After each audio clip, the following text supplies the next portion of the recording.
नमस्कार, आप देख रहे हैं खबर विस्तार और मैं हूं आपके साथ अनुष्का।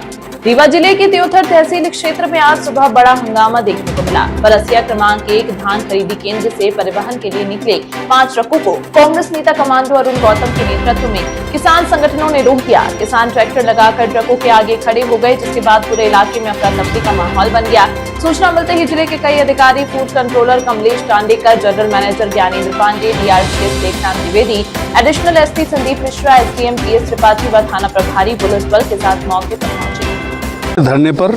इसके बाद प्रशासन आए, एसडीएम आए और फूड कंट्रोलर आए। इन्होंने बताया कि हमको 2 दिन का समय दे दीजिए, 2 दिन बाद हम जो भी धान है तो इसको हम फीडिंग करवाएंगे।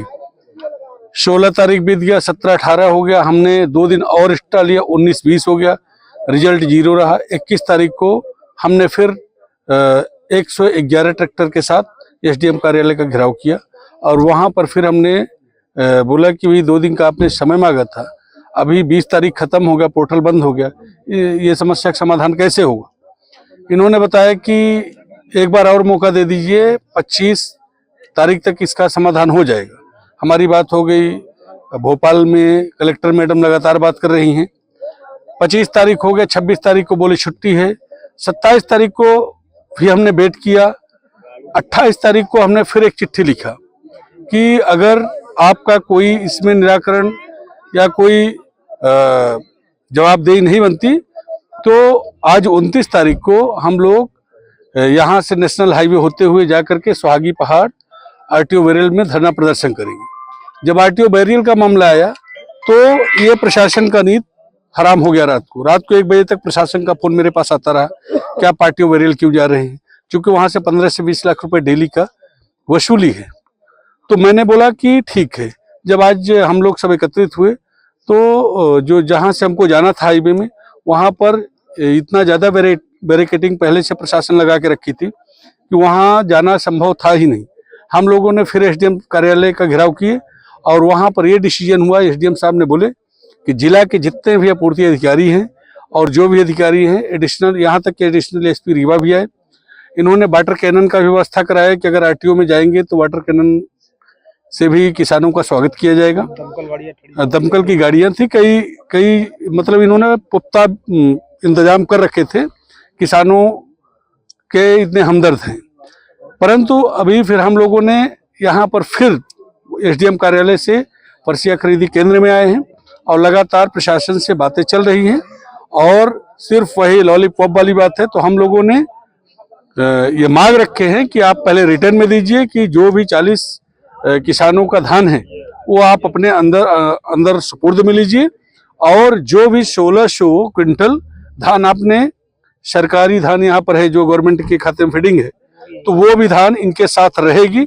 जब तक हमारी धान फीडिंग नहीं हो जाती तब तक जो गवर्नमेंट की 1600 क्विंटल धान है वो भी यहाँ रहेगी। इस शर्त के साथ हम लोग यहाँ से उठेंगे, अन्यथा यहाँ पर धरना में बैठे रहेंगे। किसानों का आरोप है कि करीब 40 किसानों के लगभग 4000 क्विंटल धान की तौल तो हो चुकी है, लेकिन पोर्टल फीडिंग नहीं होने के कारण बारदाने में सील पैक धान पिछले 1 महीने से केंद्र में ही पड़ा है। किसान लगातार कार्यालयों के चक्कर काट रहे हैं, लेकिन हर बार सिर्फ आश्वासन ही मिला है।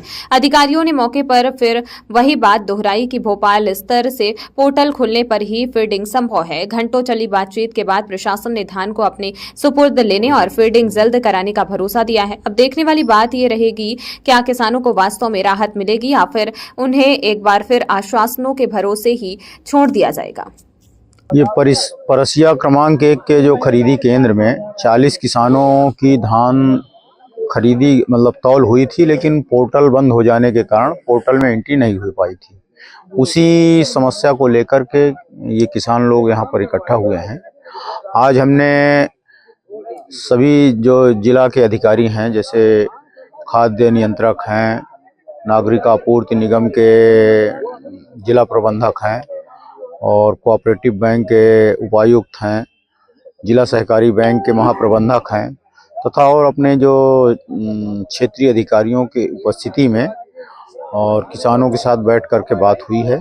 किसानों की मांग यही है कि हमारा जो धान है 40 किसानों का वो पोर्टल में अंकित किया जाए। इस संबंध में यहाँ से जिला स्तर से शासन स्तर को कई बार लिखा गया है और इसके लिए प्रयास किया जा रहा है कि पोर्टल खुल जाए जिससे कि 40 किसानों की धान एंट्री हो जाए। अभी चूंकि उस संबंध में कोई निर्णय नहीं हो पाया है, तब तक किसानों की सहमति से ये तय हुआ है कि जो 40 किसानों की धान है वो जो सहकारी समिति परसिया है उसकी देख रेख में यहाँ सुरक्षित रहेगी और जैसे ही जो निराकरण होगा उसके अनुसार फिर आगे कार्रवाई की जाएगी। जैसा कि देखा जा रहा है सर, पिछले 1 माह से किसान इस समस्या को लेकर जूझ रहे हैं। क्या लग पा रहा है, इस समस्या का निराकरण हो पाएगा कि इसी तरह किसान परेशान रहेंगे? नहीं, इस पे पूरा प्रयास हो रहा है। इसमें कई बार शासन को लिखा गया है, चूंकि ये पोर्टल सेंट्रल गवर्नमेंट का है और इस पे जो पोर्टल खोलने का जो अनुमति देने का अधिकारिता शासन स्तर की है, तो इसलिए प्रयास किया जा रहा है। कलेक्टर मैडम ने भी ऊपर के अधिकारियों से लगातार बात कर रही हैं और उन्होंने अपना जो अनुशंसा भी किया है, तो इस पर विचाराधीन है। जल्दी इस पर कोई निर्णय हो जाएगा और तब तक किसानों की धान सुरक्षित रहेगी।